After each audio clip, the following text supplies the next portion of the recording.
The Cinephiliac Lounge, where we drink and deconstruct.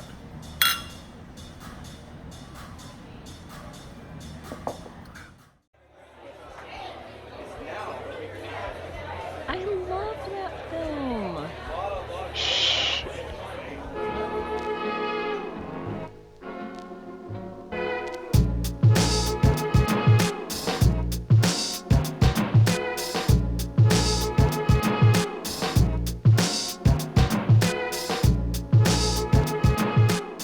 Welcome to the Cinephiliac Lounge. I'm Pat O'Connell. and I'm Scott Kilroy. And we're two guys who like movies, and every episode we discuss a movie over a couple of drinks.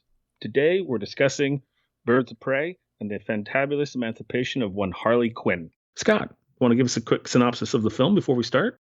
Birds of Prey and the Fantabulous Emancipation of One Harley Quinn is a superhero movie very loosely based on the comic series Birds of Prey.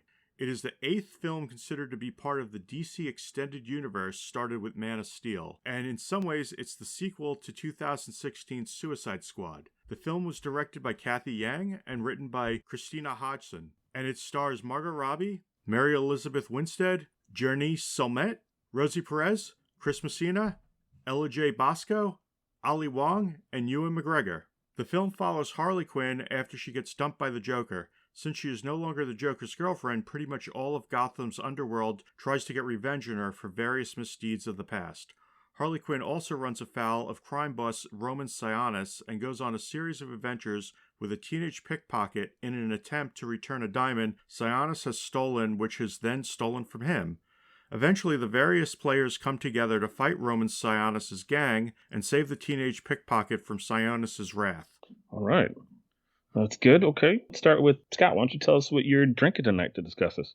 Sure, I'm drinking Mellow Corn. It's a hipster drink because it's amazingly cheap and it's hard to find. It's 90% corn, aged in used oak barrels, bottled in bond, 100 proof. What are you drinking? I decided to go with something that would be one fit thematically, and also when it occurred to me, it's something that I haven't had, or certainly something I haven't bought since college days. I have chosen for tonight's selection Wild Turkey 101 bourbon, straight bourbon. I looked up, as I said in our first podcast, which was quite fun. Thanks for those of you who listened. What I said in the first one was that one of the things I want to do is get a little bit better at describing and discussing, critiquing what I'm drinking. So I looked up today very quickly, and one of the things I picked up was to try and note the color, the nose, the scent, the ambrosia as I called it the last time, the palate, and then the finish. So did you drink your drink yet, or do you want me to do mine first? I've been drinking it. It's 9 o'clock and I started around 6 p.m. So see, you're doing it right. You're doing it right. I love that. Yes. All right. Well, then I need to catch up. So I'm going to try and do this the way I taught myself in the 30 seconds that I looked it up online. And I'm going to say that the Wild Turkey 101 looks, I don't know, kind of goldish in the glass. I'm going to go for the nose part. I guess it's kind of like sweet caramelly, like bourbon and whiskey normally smells. I'm going to try tasting it here.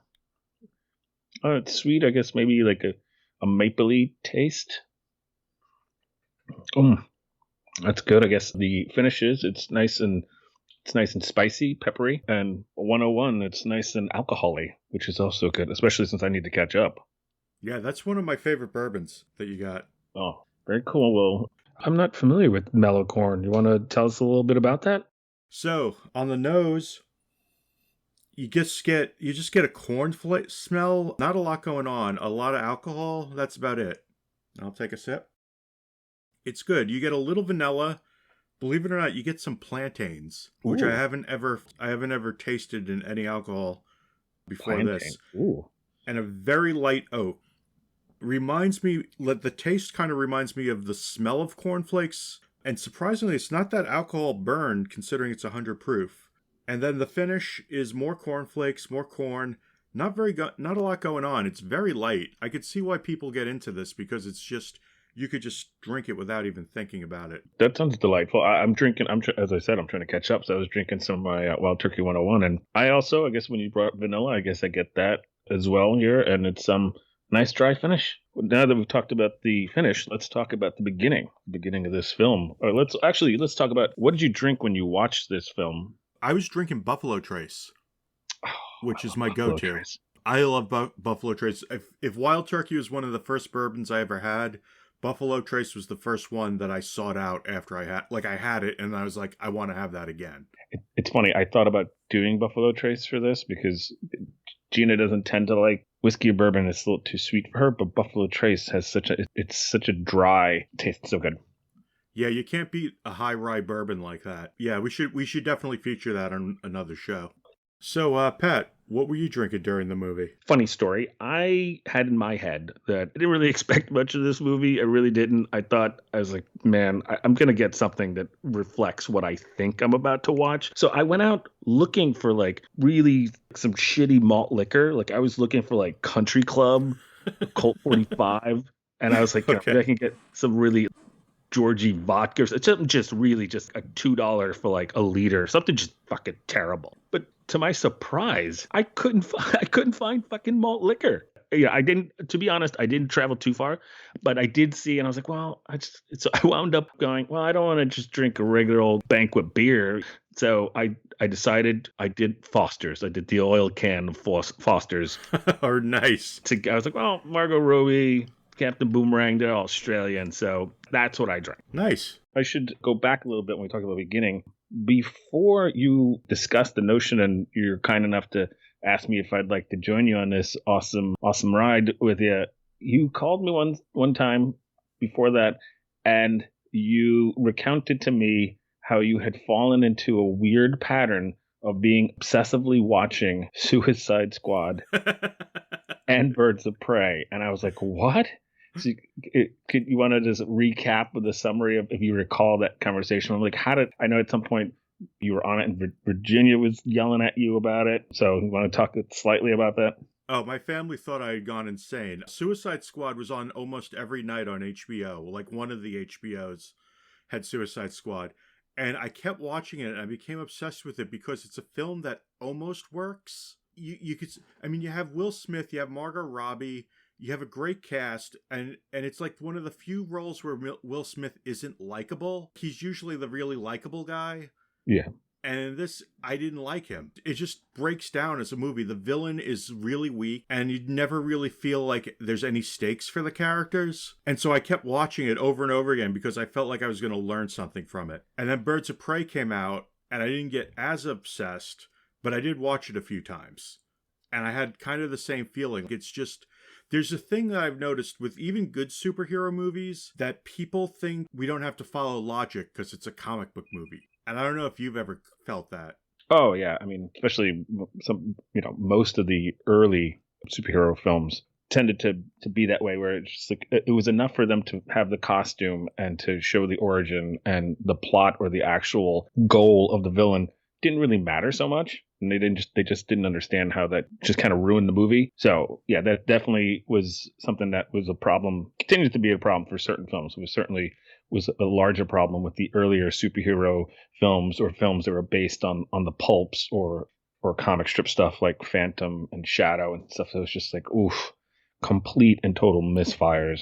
When you had told me that you were obsessed with, I was like, what? Why would you be drawn to this movie? Because I've watched plenty of superhero movies, bad ones, good ones. Lately, I'm just like, I don't know. If I get enough people telling me that I have to watch this, I'm just gonna sit this one out. Because back then, I would watch everything. Every fan, comic fan, would watch anything because you were just, there was such a dearth of material. You were just starving. And now there's so much that unless you get me at the trailer, or I think it's really going to be exceptional, I'm in no rush to get to it. So that was the case for those films. But it's funny, when we decided to do this film, I was like, okay. And I asked you if you thought I should watch Suicide Squad, because I figured that even though you said it's not really necessary, I watched Birds of Prey the first time I watched it, and I had some thoughts about it. And I was like, let me watch Suicide Squad. So I watched Suicide Squad, and my thinking was the same. I was watching, I was expecting, the reaction the hate that people have for Suicide Squad is just, I mean, really, it's really intense. I mean, I looked it up on Rotten Tomatoes, right? So Suicide Squad, which is PG-13, got on Rotten Tomatoes, most people know, but if you don't, they have 2 ratings. They have the tomato meter, which is what the critics think, and then you have the audience rating, and they give you both percentages. Suicide Squad got a 26 out of 100, which is a definite rotten, and 56% audience rating, which is really low, because I've seen films that are really just unwatchable get a higher percentage of audience ratings, and Birds of Prey got 78% certified fresh tomato meter and 78% audience reaction. But I looked it up on IMDb, and IMDb gives Suicide Squad a 6 out of 10 and gives Birds of Prey 6.1 out of 10. So the folks at IMDb tend to think that it's somewhat in the same category. No, I was just going to say, I watched, I've watched Birds of Prey a number of times, but I hadn't watched it in a while, and I watched it 2 days ago to get ready for this. By the way, Virginia walked out in the first 10 minutes. She just got up and said, "I'm done," and just left the room. So I thought that was really telling.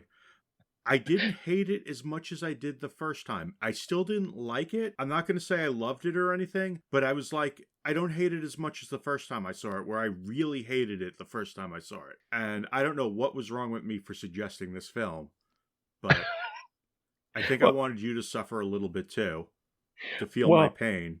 Well, I don't know. I don't know if I should say thank you. I don't know how to react to that. But, misery loves company, I suppose. I have to be honest, though. I had such a weird emotional roller coaster ride trying to look at and evaluate and decide what I thought about these 2 films. Because when I watched Suicide Squad, and I said, the first time I watched Birds of Prey, the streaming wasn't that great, and it was kind of soft focus, and I was kind of missing details, and it kind of looked a little more muddled in the streaming. But when I watched Suicide Squad, it was crisp. So I was like, well, this film, David Dreyer, I mean, he wrote Training Day. I liked Fury, that seemed to be able to do action, and everybody's individual origin backstory. I thought the people, there's a lot of good people in it. The dialogue is pretty good so far. I don't know why people hate it. And as I thought it actually looked better than Birds of Prey. I changed my mind after I rewatched a better streaming copy of Birds of Prey. But I was trying to decipher. I'm like, well, I guess what really it breaks down to is that I think people hated or thought that the characters didn't mesh well. I thought that the ensemble cast of all bad people, it worked in a way, or at least you got a sense of them sort of learning to work together. Not perfect, but I think both films suffer. The real problem that they suffer from is the villains. Now, Suicide Squad, they have you have these metahumans and then 2 people who are just, I think, exceptionally gifted professionals that don't have superhuman powers, Deadshot and Captain Boomerang. I thought Rick Flag was not exactly what I had in mind from the books, the casting, but they wound up not fighting other villains or other people. They're fighting a globby army of zomboid, faceless people for most of it. And then it's like a Ghostbusters ending where they're trying to get to the Ghostbusters building that has this witch. They have this nebulous, I don't quite understand what the end game is. The witch, the enchantress witch who decides that she hates that the humans don't believe in her and her brother that she brought to life through someone else, and who could absorb people and become this big CGI globby monster for the rest of the film. They're really pissed off that no one knows them and fears them, so they want to just kill the whole human race. So they have all these magic powers, but the whole plot is that she's trying to build some sort of machine. It's like, well, you're a witch. What do you need a machine for? That's a good point. It's like, what? So inherently with this film, even though some of the stuff I thought was fine, and them having a drink toward the end together, I thought it worked. I didn't think it was as bad as I imagined it would be, but ultimately I think that's what it suffers from. And rewatching Birds of Prey, I thought, oh, it looks better than I thought. But they also screwed up, I think, in Birds of Prey it's supposed to be Gotham City, and it's just very obviously downtown Los Angeles. Yeah, Gotham is somehow this weird combination of pieces of New York, because it looks like they shot a sequence when Ray Montoya is chasing Harley when she first gets her beloved egg sandwich from Sal. It looks like they're running around downtown Chinatown in New York, down by like the courts, jail Right. jail section down there. And I think that part, it seems to be somewhat New York, but then everything else is LA. So it's just obviously LA, 80% of the film. So you'd never feel that it's Gotham. Yeah, and I think they messed up there because in all the Batman stuff, Gotham is a character in itself. Yeah. By the way, I put down in my notes while I was writing this, I barely could make this out. Favorite character, the egg sandwich. It is pretty good. I mean, I don't know that I want. I'm a cheddar guy myself, not American cheese. But if I did, I wouldn't want expired American cheese, which is what she says is the secret to it's making it the best egg sandwich ever. But let's go to the beginning of Birds of Prey. So we start with this animated sequence and gives her story, and that animated sequence kind of starts off a film that pretty much shows that all men are horrible. Harley's beginning is her father trades her for a 6-pack of beer as a baby. It's all animated and explains her backstory with the Joker. And then the first live action shot you see is Harley being thrown out of what seems to be a quiet, suburban, modest house. What is the Joker and Harley doing in like some suburban looking house? That I was like, why is the Joker? Like, that's so bizarre. I wondered, was that a budgetary thing? It's such an odd choice. Yeah, I mean, you'd expect for the Joker he'd be in an abandoned amusement park or something. Yeah, or some kind of crazy lavish mansion that they slaughtered the family who did live there. Something, not some like Brady Bunch house. It's so weird. Yeah, it's weird. And actually, the one thing it really stood out to me was, I don't know if you've seen the Harley Quinn cartoon that's on HBO Max. It was on DC Nation until that folded. But it tells the similar story, but so much better, where you actually care about the characters. Yeah, no, I haven't seen that. I mean, obviously, I was a fan of Harley Quinn. But by the way, I think that Margot Robbie does a fantastic job in both films as Harley Quinn. I mean, she really nails it. She really shines in that part. And I knew that she probably would be fine, but she really is good. But I really feel as a nerd, I have to give a shout out to Arlene Sorkin, who she's still with us, the actress who did the voice for Harley Quinn in the original Batman animated series. And Margot Robbie's take, her voice, her accent, and the things that she says, like put and stuff, is straight from Arlene Sorkin's voice portrayal of Harley Quinn. Yeah, I don't have a problem with the actors in either Birds of Prey or Suicide Squad. I think the cast was really good in both movies. Things just didn't come together. I mean, one of the things that bugged me was, I know what you're talking about, the animated part in the beginning that kind of explains her backstory, but then they show her getting dumped by the Joker, but then they show her playing roller derby, which I kind of feel like is something that was kind of popular maybe 10, maybe 5 years ago, if we're lucky. Well, I understood where that came from, because in the DC New 52 series of Harley Quinn, Amanda Conner and Jimmy Palmiotti, they set up that Harley Quinn moves to Coney Island, and that's also where they get the stuffed beaver that's in the film that she carries with them. Oh, right. And she's in a roller derby in that series. So I actually had come across a very interesting article. It was on the Hollywood Reporter from last year. By the way, just to point out, this, once again, we are discussing a film on its anniversary. This film came out February 7th, 2020. So wow, we almost nailed it.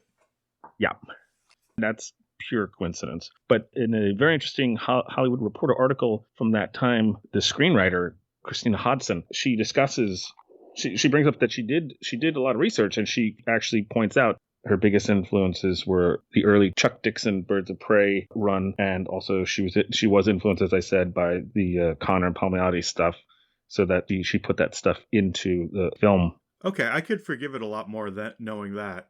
So you definitely know the comics world better than I do. I just assumed it was like someone was like, roller derby used to be cool. Like, let's do that. Well, if you didn't know the comics, it might seem strange or weird choice. I agree. I think that after repeated viewings, though, I might have thought that the screenwriter had Harley become a roller derby girl, because that fits well and makes sense for a character that is pretty much carefully set up to be an anachronistic figure. She's pretty much a woman that's forced into our modern setting and society. For example, I would have thought that Harley Quinn's one-room apartment above Doc's Chinese restaurant shows that she's used to living in a different era. She seems to be a girl out of time, because she's sitting there which, by the way, I caught. She's got an empty Fleischmann's bottle of vodka with her cereal, Tutti Frutti cereal or whatever. But she's got an old-fashioned analog television set with an antenna. And on top of that, she's got Looney Tunes. She's got Porky Pig and another VHS. So she's got VHS and like an old-fashioned TV. You never see her. You see her kick someone's cell phone into their face, Montoya at some point, but you never see Harley use modern devices. And her own apartment seems like it could have been from straight out of 1986. Huh. I did not. Yeah, I didn't think of that at the time, but that totally makes sense now. Interesting. So I was going to talk about a couple of things that I think the film lacked, and then a couple of things I liked about the film. The biggest one for me is no Joker. Well, you get him in a traditional Batman animated series outfit in the animated sequence. Yeah, but I just feel like if her character's kind of hinged on, the way I see it is the Joker breaks up with her, she kind of loses it, and then she learns to stand on her own 2 feet and in some ways try to, one up the Joker. But I just kind of felt like they really couldn't get Jared Leto in here for like a day. I mean, they probably could have, but I think it was a completely intentional decision. If you're going to do a story about freeing Harley Quinn, because once you bring it, even though one of the reasons why I didn't watch Suicide Squad when it first came out was when I saw his take visually, or the film's visual take of the Joker, I was absolutely appalled. And I'll tell you why. Jared Leto's Joker has damaged tattooed on his fucking forehead. Like he needs to be reminded how crazy he is every time he looks into the mirror when he brushes his grills. I mean, how much more obvious can you be than that? And even though I softened on it for Harley, it irritated me that she has rotten tattooed on her jaw. It's like, really, guys? Let's make sure the cheap seats get this. Hey, if you have a giraffe in there, make sure he has a neck tattoo that says long neck, or I can see your house from here. I mean, come on. Gina watched it with me, and she was enjoying it. She told me that she had watched pieces of the film, like on YouTube, and she's like, it's terrible. She hated it. She hated it with a passion. She's like, it's terrible. Then she watched the film, and she's like, you know what? She's like, I actually think when you see Jared Leto with Harley Quinn, it made more sense to her. Going back to what you're saying, I didn't mind not having the Joker, because once you have the Joker in the film, even if it's a Joker that you may or may not like the take on, he steals the film. He always takes the film. So he's going to take center stage, and it's going to be like, but we want more Joker. If you remove him completely, you make it the girl's film, which is the entire point. I always, at some point, it made me think of the movie The Women, where it's all about, it's a movie about women, but it's all about the men. And while there are men in this film, this movie is all women, but in a bizarre way, it's all about the men, because there's not so subtle and subtle referencing and symbolism and motifs of the enslavement of women by men. So just by the title of the film, the emancipation, she needs to be emancipated. And Harley Quinn puts that seed in your head when she tells Dinah at the Black Mass Club when she's drunk. She says, a Harley Quinn's role is to serve an audience, a master. A Harley Quinn is nothing without a master. And that's this whole idea of enslavement or domination or suppression of women is throughout film. And also, it colors the sexual politics of the entire movie, because there is not one man in its film that is good. That's true. No, you're totally right. And I think the only way this movie kind of worked, and it was funny that I tried to get Virginia to come back in and watch the rest of it, because I was like, the only way this movie works is if you view it from like a feminist lens. It's just all the men are horrible in this. Like all the cops. Renee Montoya, when she's in the police station, she's the only woman there. There's scenes where it's just her and a bunch of kind of greasy looking, like schlubby men. Yeah. I mean, listen, I want to put this out front. I'm not offended by this whatsoever. And I'll like to explain a little bit more about it. To be perfectly fair, most of the men that are in there are horrible, but this is where things get fascinating. I was telling Gina the other day, I remember when Thelma and Louise came out, they made the cover of Time magazine because men were up in arms that this was a man-bashing, man-hating movie because it's two women on the run and they kill a man or whatever. And I watched the movie and I did not understand the problem. I was like, well, what is anything bad that those two do to the men? Those men deserved it 1,000%. Here in 2020, where no one has an issue with a film where there is no man with any redeeming qualities whatsoever. In fact, the only person who is not a misogynist, because all the men are just straight up misogynists in this film, Harley's father, and you get that from the beginning. Harley's father, which also makes no sense. Where's Harley's mother, Right. by the way? But Harley's father decides you physically see him hand his baby daughter to another hand of some dude with a snake tattoo and obviously some like not a nice guy. He trades his baby girl. So it starts off from the very beginning.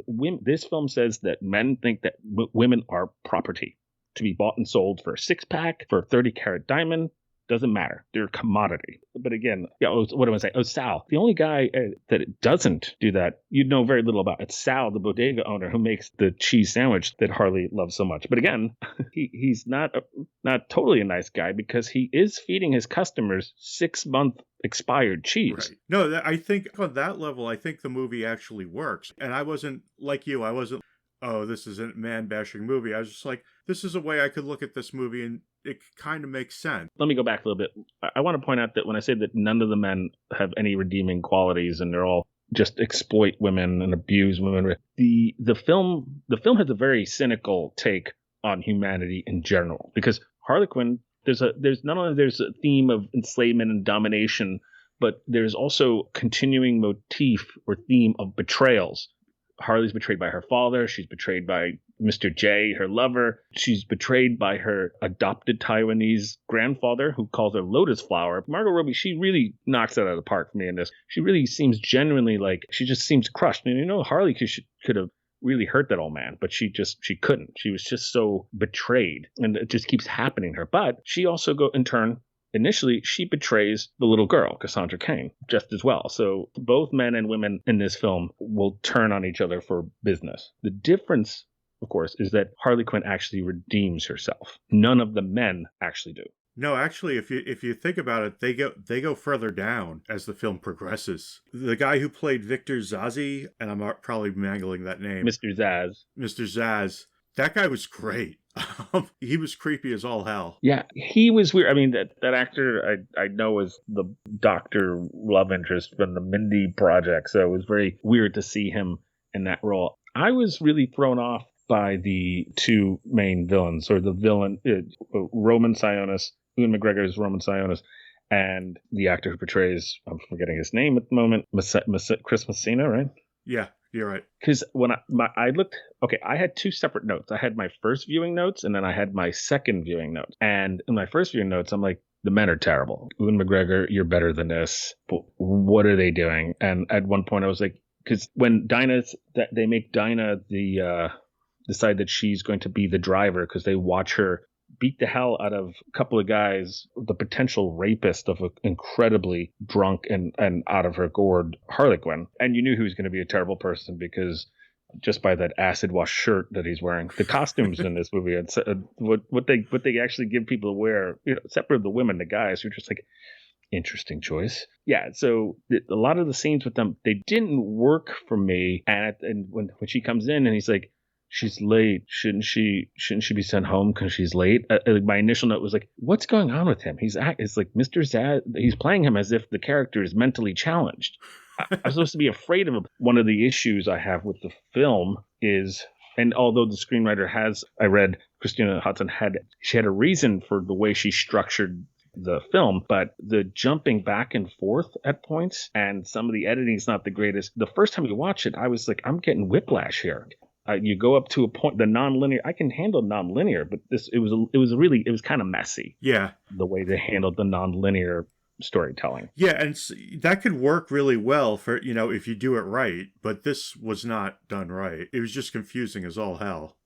Yeah, so I think I was able to focus on other elements of what was going on in my second viewing, because I already got over the fact that I had been annoyed initially with how they were telling the story. Because there's a point, it jumps, and it starts off and Harley Quinn says, like, it's my story, I'll tell it the way I fucking want to. And the screenwriter explained that she wanted to tell a story that was nonlinear and unusual because she wanted to tell it from Harley Quinn's point of view and her voice. and Harley Quinn is scatterbrained, so the film is scatterbrained. And the idea works, and the film it rallies. The film has a it has an entertaining first act. It has the middle act is the real problem in this film, but it rallies in the third act. But I'm jumping around a little bit. No, I'd agree with you. I'd agree with that exactly. I think the middle is where it really just kind of loses the audience. It's just not strong. Actually, speaking of the screenwriter, I want to go back and just point out a few things that I thought were very, very important and interesting that I gleaned from this Hollywood Reporter article. It was by Brian Davids. It was entitled "How Birds of Prey" writer Christina Hodson crafted that hair tie moment. Because apparently that scene where at the end fight, which is pretty good, they made up for the sagging middle part with that really starts to kick into gear with when they actually go to an amusement park and go to the booby trap and have that fight with Roman Sionis' army, which she tosses Black Canary, Dinah Lance, a hair tie right before they're about to like fight a bunch of dudes, and apparently that scene became a moment that went viral on the internet. I don't know, but the screenwriter is of Taiwanese and British descent, and I didn't realize she's actually been quite a hot commodity for a little bit. She was originally a studio development executive before she turned to screenwriting. Her first movie, it was on the 2012 Blacklist. I don't know if you know what that is. No, I don't. Okay, so it's this annual list of Hollywood's best liked but unproduced screenplays. I think she made it onto several of those. But she wrote Bumblebee, which I haven't seen. I haven't seen any of the Transformer films. But she wrote Bumblebee, which apparently was the best reviewed film of the Transformer franchise. And she was tapped to write a reboot of the 90s Harrison Ford Fugitive, but that hasn't come out yet. And because of Birds of Prey, she's tied to an upcoming Batgirl film, an upcoming Flash movie, and a Pirates of the Caribbean spinoff, both with Margot Robbie. So, well, that's pretty cool. Yeah, but she in that article she talks about how it was Margot Robbie's idea. She pitched the idea of trying to do like a girl team thing that with Harley, which became Birds of Prey before Suicide Squad had even come out. And she talks about how like Margot Robbie said to her that, oh, you're scarily very similar to Harley. Which I guess rings true to me because I think that her best, besides the problems with the nonlinear storytelling and some of the editing, the male villains, while she understands Harley's voice very well and she writes very well for her, she doesn't really have a handle on the guys at all. Roman Sionis, you're supposed to be afraid of him, but we're afraid of him only because we're told everyone's afraid of him. He doesn't really do anything. Although the one scene where he makes the guy cut off the woman's dress was a little creepy. Yes, it's creepy, but you don't have to be a crime lord to humiliate someone. You know what I mean?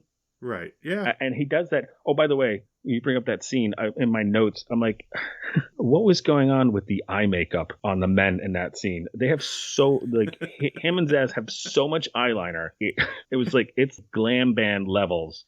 Like, they look like raccoons. They have so much eye makeup in that scene. It's ridiculous. But yeah, they just do. It's kind of nebulous, their relationship. I'm like, at some point I was like, are they supposed to be somewhat attracted to each other? You don't really get a sense. Ewan McGregor's character is Roman Sionis. He just kind of says like dicky douchey things, not very villainous, or he doesn't really do anything on his own, except he's kind of like, there's always those supervillains that are just petulant children, like spoiled brats, and he's very much that kind of villain. He's just like a spoiled brat villain. Yeah, he has his little tantrums and he kind of flips out here and there. But yeah, he's not really menacing. And he also, I don't know, I kept expecting him to be Black Mask more than he was. And I don't know if that was like a conscious choice. Like, I like the character of Black Mask in the comics. I think he's a really interesting villain. So this was kind of a letdown for me. Going to the Black Mask, one of the iterations of the character, the Black Mask, his mask, one iteration of the character, he had a mask that got bonded to his face, and that's why he's always the Black Mask. And another iteration, he has a mask that is outfitted that has like mind control powers. I was like, if he had put that mask and then he had that power, the mind control power, to add a little bit more to make him more super villainy rather than just crime lord, that might have elevated the threat for me of him personally. I know he had an army and that's fine, but it was just like, weird that they didn't do it. But and they try to lead up to it. I guess my point is, if you're going to take that long to show him in the mask, make it be the mask is something more important than just a mask. Yeah, there should be a payoff to it, and there really isn't. It's just him and a bunch of goons wearing masks attacking a bunch of women who are just trying to defend themselves, basically. I mean, I get what you're saying. I don't think he was a very convincing villain. I like Ewan McGregor a lot. I think he's a great actor. Oh, so do I. I don't know I would love to know what he thought of making this movie. Like, if he was just like, it's a paycheck, or if he was having fun, or because his character is not that interesting. No, and his dialogue this is where, like, Harley and even the kid or whatever, they have fun dialogue, but his stuff is just, I don't know if sometimes I couldn't decipher, was it just what was written, or was he riffing? I hope he was just following what was written, because there were some scenes where, especially when he's alone with Zaz in his loft, that's another thing I don't quite understand. So he's a crime lord, right? Right. Yet he owns this club, which is, I don't own a club, so I can't throw that rock through that plate glass window. But so he's this crime lord, and he can command an army of dudes or whatever. Yet he seems to be the concierge of his own club the entire time. He's checking if he's going up to gangbangers, like, did you have enough heat? Is everything all fine? Right. Does anyone need drinks over here? It's like, no, you can't be a fucking crime lord and be the concierge of your own fucking restaurant. It makes no damn sense. If you come from money and you have all this money and you have $500,000 to hire mercenaries to get a 12-year-old girl, why are you living in like this this loft above your club? It's just so bizarre. It seems like they saved all the money for the end set, because everything else was really like on the cheap and on the fly, it felt. Yeah, it did have a kind of low budget feel to it. Yeah, which is kind of different from Suicide Squad, where I think they had a lot more money to play with. Yeah. Yes, definitely. The scope felt larger, the world felt larger. And going back to what I was saying about the screenwriter Christina Hodson, part of my problem, having read that she was going for nonlinear storytelling, I forgave it. But there are stretches in that sagging middle section where, because at some point in the film, Harley, when Montoya has killed her beloved egg sandwich, and she goes on that whole foot chase and everything, and then she finally gets caught by Roman's guys, and she's like, "Oh, parlay," and then they cut to Montoya going to the police station. Oh, by the way, I wanted to give a shout out to Stephen Williams. The fact that the captain from 21 Jump Street is the captain in this really made me chuckle. Yeah, that was interesting casting. And the fact that he's another bastard that just like all the other men in this film, like Joker takes credit for Harley's doing, and he takes credit for whatever Montoya does. They really kind of stretch it out too long, because there's once when Harley waves to, like, "Oh, parlay," like, "I'm caught." That was like 18 minutes into the film.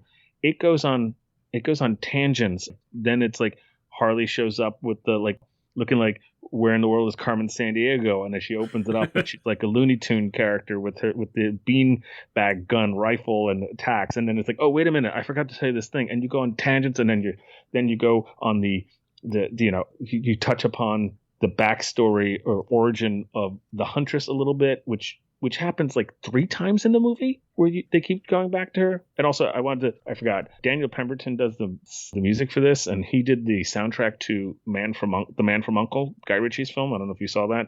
I have not. Okay, really enjoyed that one. I loved his score for this, and this is fine. The music in this film, I mean, and Suicide Squad too, the money that they spent for music rights alone. I mean, they have a different cut of music every 45 seconds of like expensive popular music. Yeah, I think it wasn't as bad as Suicide Squad. Suicide Squad was like a music video at points. Yeah, it was crazy. But going back to what I was saying, so you get lost and to the point, and then it goes back, and then literally 20 minutes later, we're brought back to the same moment of Harley going parlay, and you're like, "Yo, this is too much." This is too much. You guys are taking it too far. But so now that I knew that Christina Hudson had that idea of it being from her point of view, what I wanted to bring up that I thought was very interesting, they said she wanted it to be a street level story and the opposite of the world of the usual superhero fare, and they also wanted it to be unusual and structurally unusual. And Margot Robbie and Christina claimed that they were loved and inspired by Train Spotting and True Romance. Huh. because both of which they thought were ensemble, non-traditional storytelling movies, but have traditional 3-act structures, which I thought, okay, I kind of get Trainspotting, but when I was watching this movie, I watched this movie before I read this article, my notes were like, so is she trying to be a Guy Ritchie film? Because it felt like she was going for like Lock, Stock, Two Smoking Barrels or Snatch jumping around, but messier. Yeah, not as good. I know what you're talking about. By the way, just a side note, have you seen Guy Ritchie's King Arthur movie? I have not. It's really weird. He does all of his typical, like, jumping around, rapid cuts and everything, but it's medieval times or whatever. It doesn't work. It doesn't work for that genre. Ooh. It's amazing. Okay, no. Anyway, sorry. I have to check it out. But the other thing, when I was watching the movie initially, and I'm like, the animated sequence and just how crazy it is, I would have said Guy Ritchie movies or, Natural Born Killers, but they claim it was Trainspotting or True Romance, which I don't remember True Romance being that off the top of my head structured. It's not like Pulp Fiction. No, it's not. Yeah, that's weird. I don't get that. I don't get that either. But whatever. And I've seen True Romance a lot. Gina and I, that's the O'Connell household's favorite of True Romance. But in any case, Christina Hodson, you got to give it to her. She actually, the other thing I thought was interesting, she got her U.S. citizenship in the midst of doing this film. So I thought that was interesting. And the other interesting thing I want to talk about is the director, Kathy Yan. She wrote and directed a film called Dead Pigs in 2018, which I have not seen. Seems like quite a bright woman. She attended both Princeton and NYU, and she was a reporter for the Wall Street Journal. Yeah, she's got an interesting resume. I read about her too. I was like, wow, this is she's no slouch. The other thing I thought was a super important and very cool detail. She is the first Asian American woman to direct a superhero film. So I think that's an awesome and significant milestone for the genre, and just want to make sure that despite whatever we might say of what we like or don't like, have kudos to her and kudos to Christina Hodson, because that's quite an important thing. Yeah, I mean, I think there was definitely an attempt to make a decent movie here. There were parts that I did not like about it. I'll totally admit that, but I don't think it was like it was a lack of effort or talent. Yeah, no, agreed. But so speaking of saying that there was a lot, even though there was things we didn't like or liked, let's talk about a few things that we liked. I did like some of the characters. There were things in it I liked. I did like Black Canary. I thought she was pretty cool. I liked the way she was introduced. I really liked Huntress because she was just such a weirdo. I love the fact that they kept calling her the crossbow killer. I thought that was really she funny. Was getting upset. But I'll also tell you where the film totally lost me. The beanbag shootout at the police station. And you didn't like that. I just felt like I understand now why Gotham needs a Batman, because the cops are just so completely useless that a woman coming in there with a beanbag gun could take the whole place over. Yeah, I guess Batman was off shooting another film that day or something. I don't know. But I get they wanted to keep her likable, so probably having her go in there with a machine gun and kill a bunch of people would go against that. But this is more of the like, oh, it's a comic book movie, so it doesn't have to make sense. Yeah, I mean, first of all, the police station doesn't look like any police station I've ever seen. Not that I'm being arrested every week or anything, but that seemed very much a set to me. But what do I know? Or it seemed very much what I would imagine an LA or California police station might look like. It certainly was not shot in New York. No, definitely not. Too clean, too organized, too modern. But in any case, that sequence, she goes through that, and that's fine with the bean bags. And I guess they went with that because they could have fun and be colorful and go with this whole like confetti thing and smoke. But the sequence that I want to talk about, so she gets to the cell block and the sprinklers go on, and then all these dudes are pissed at Harley for what she's done, which is a running gag in the film, is all the grievances that people have against Harley for what she did when she was with the Joker. And she has a pretty good fight, and the music was a little bit lacking in that part. But the thing that I started to get a little tired in my first viewing was in that sequence. There's a lot of I'm going to do an action sequence, and I'm going to kick you in slow-mo, and you're going to go up in the air in super slow-mo, and then you're going to like twirl digitally, and then accelerate to regular speed and fall and crumple to the ground. And she does that. It happens a lot. And I had a note of this would be more effective to me if it was used more sparingly, but that's a minor quibble on that part. One of the cooler sequences I thought was when Harley was in the evidence room and the fight in the evidence room. Yeah, I like that sequence, and it came right on the heels of the part of the movie I think I hated the most, which I'm just going to call the beanbag sequence. So yeah, why don't you talk about that a little bit? Because yeah, that worked. That was the thing that was kind of shocking about it, was after going through this whole thing of, oh, she's shooting cops with beanbags and they're falling down like they're dead. Then they did an action sequence that actually really worked.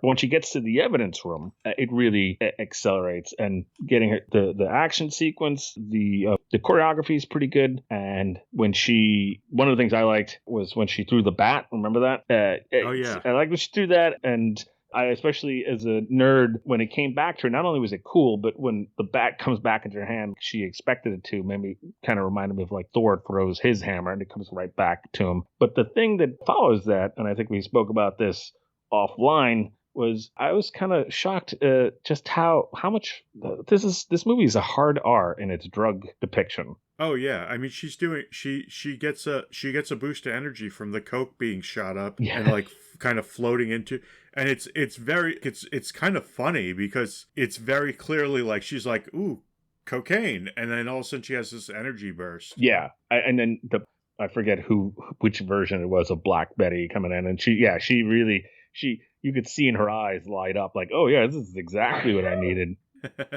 Bless you. That was my wife, Gina, sneezing. She was trying to be quiet, and she just had to sneeze. But yeah, going back, hard R. That also reminds me, at the beginning of the movie, speaking of hard R, when you first see her partying at the Black Mass Club, I was shocked. It was almost like the crew of a milk bar, because the first time I watched the movie, I couldn't decipher what it was that she had 4 shots lined up, and there was just this piss yellow. I'm like, what is she drinking? Limoncello? What the hell? Like, that's not very badass to do 4 shots of limoncello. You're Harley Quinn, for fuck's sake. But when I saw it the second time and I could actually read what was on the bottom, like, oh, she did 4 straight up shots of absinthe to start, which that's pretty intense. And then they have the whole sequence. She breaks the driver's legs and she sits down, and then you have this woman come over, like cigarette girl kind of circular thing that is just a tray of nondescript, obviously whatever it was, psychedelic or uppers or downers, just a selection of pills to take, and she takes one. And then one of the things that, even when I was not liking it as much the first time around, I did laugh when she quickly, in that same scene, has obviously hit a bad place and grabbed poor woman's purse and pukes green all into it. So that was good. But the other thing I want to point out is, having seen this film the second time, I stopped because when she's talking to Dinah Lance and she's telling her the whole thing about like a Harley Quinn needs a master and all that, you see one of those girls with the cigarette girls that offer you the tray of pills. And it's creepy as fuck, because they don't really show it, except for that background scene. They don't show that those girls wear this creepy cloth mask, well, like these eyes. It's almost like Close Encounters of the Third Kind, but with hair. If you go back to it. Oh, weird. Yeah. I didn't catch that at all. Oh, no, it's super creepy. I mean, why they didn't show that, I don't know, because it is a creepy little detail that's in that club that I wouldn't have caught, because the club's very small or whatever. But yeah, check out the servant, that sequence when Harley Quinn is drunk and talking to Dinah at the bar. You do at some point get a glimpse, and it's really creepy how they look. Also creepy and fitting into what I said about the theme of enslavement or domination. I noticed that at each table they have a mannequin head, which is obviously a woman's mannequin head. And then the second time I watched it, I could decipher that all the mannequin heads, which are women, have what seems to be pairs of Roman Sionis's gloves, either covering their mouth or their ears or their eyes. So it's wow. Yeah, it's this weird symbolic representation of Sionis's desire to censor, fettering, and controlling what women can see, say, or hear. Wow, that makes it a much that makes it a much deeper film. Yeah. I did not catch that at all. Yeah, I mean, I was shocked. I really, going to this film, I dismissed this movie or whatever, and you brought it up. I'm like, all right, this could be fun. We did a movie that we obviously both love. We'll do this movie but looking at it, I'm like, you know what? This is a little bit richer, or an attempt at something much more richer and deeper than I would have ever expected. Yeah, it kind of makes me wish they had done more of that. I feel like it kind of they touched on it, but it was so subtle. I didn't catch a lot of it. Yeah, no. Again, it has problems with unfortunately, the villains. I think at some point, I don't know if I brought up before, the screenwriter said that when it comes to Black Canary, she in that article I discussed, she said, Black Canary's refusal to use her power at the beginning, throughout the film with Montoya, is like, oh, you have a power, and she won't use it. She meant it as a metaphorical thing about the fear of using your voice generally. And I thought, oh, that's interesting. It's too bad that you couldn't apply giving a unique and good voice to the male villains of the film. When it comes to a film, you need a very good villain to go with the heroes. And these guys, they're fine. They're okay. But if they had just been a little bit more nuanced, or better nuanced, because Zaz has a piece of dialogue when he's cutting the Keogh families. He cuts off Mr. Keogh's face, and then he goes to the wife. And I didn't catch it the first time. Second time I caught it, which also goes this creepy little slip in subliminal thought of like men having the power and being imprisoned. Right before he cuts the wife's throat, he whispers, "I'll set you free," which I was like, whoa. Oh my God. Yeah. That's creepy as all hell. Yeah. So there's weird things that I picked up on the second time around. And the fact that, and not so obvious or funny, the fact that weird double entendres in the movie. It's her fascination with going to the Taco Dirty to have tacos. The fact that at the end of the movie, all of the women who need emancipation are stuck in the booby trap. Right. It's just, like I said, subtle and not so subtle allusions to that. But then it just has such. Ewan McGregor again. In both my notes for the first viewing and the second viewing, I wrote the same thing. I was like, Ewan McGregor, you are better than this. He's so bizarre. In that middle part, when he's upset, the dialogue, some of the dialogue is so bad. When he's upset and like Zaz tells him about the crossbow kill, he's like, oh, why don't I own the crossbow guy? I mean, I like crossbows. And I'm like, oh my God, stop it. Or when he's like showing Dinah like masks, and he's showing the creepy shrunken, and it's like, look at those little ears. Like, he actually does that. He's like, look at those little ears. It's like, do you have? Yeah. It's bad. It's I don't know, like it kind of like almost harkens back to something from the early 80s where I can only assume that cocaine was involved in the production of the film. Like something like you could see like a Burt Reynolds movie villain saying. Yeah. No, definitely. Yeah.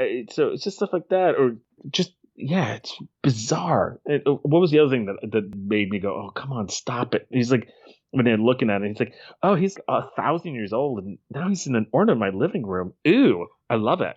It's like, what? Ewan, come on, dude. Yeah, I kind of I would love to know what went on in the filming of this movie. Yeah, me too. I don't know. I don't know. What else? I thought the final battle was the final climactic battle was fun. It was good. They obviously saved all their money for the booby trap set, right. The jumping around and like that's what I expected. That felt more like a Batman animated series finale to an episode to me. Which, by the way, I must say, Batman animated series, I was a hardcore fan when it came out. And even back then, I was like, all the Batman movies or whatever, Batman animated series, they always got it right. Yeah, they knocked it out of the park. Yeah, so good. But, I was concerned when I was watching the movie. I was like, if Black Canary doesn't use her power in some way, that's a major disappointment. But I got to say, the third act, they really rally. They start, the female leads, the characters start to gel a little bit better. It starts to feel more organic and funnier and natural. Like, yeah, no, I think that's one of the faults of the film is that they don't get together till the very end. And I feel like if they had a little more chemistry between them in the beginning, even the middle part of the film, it would have felt more satisfying. Yeah. I mean, it's difficult because it is. I don't know if you know, there was a comic book series called Gotham City Sirens, okay. And that series was the teaming of Harley Quinn, Poison Ivy, and Catwoman. Now, that would have been if you had two leads. Again, Margot Robbie kills it as Harley Quinn. She's great. If you had two leads that were equally as talented, the movie would have been done gangbusters. I can only imagine that they opted for Birds of Prey because I haven't watched most of the DC stuff past. I saw the first Zack Snyder's Superman, and that's when I was like, you know what, I'm done. I'm good. I'm gonna sit the rest of the stuff out. And when I saw the trailer and I was talking, everyone's excited for the Zack Snyder director's cut of Justice League. I haven't seen it, whatever. But I imagine that they didn't go that route because Catwoman and Poison Ivy are A-lister. Yeah, they want to use them for something else. They want to use them for the films, which I understand.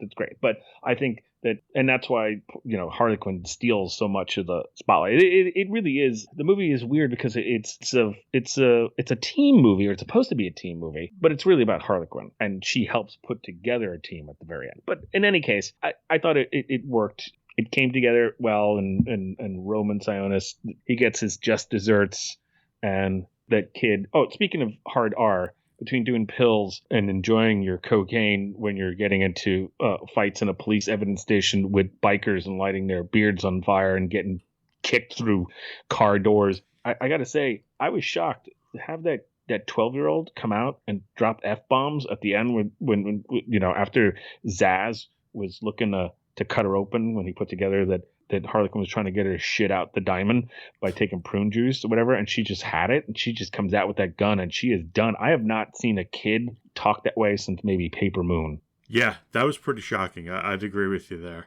So, yeah, again, I felt like it rallied towards the end.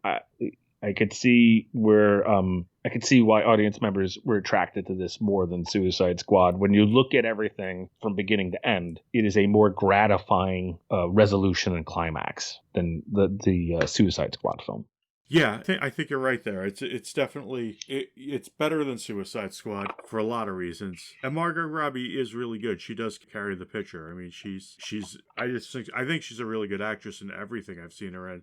But I think she portrays Harley Quinn really well. No, I agree. Are you still? What was it that you were drinking again? Because I'm still drinking my 101 here.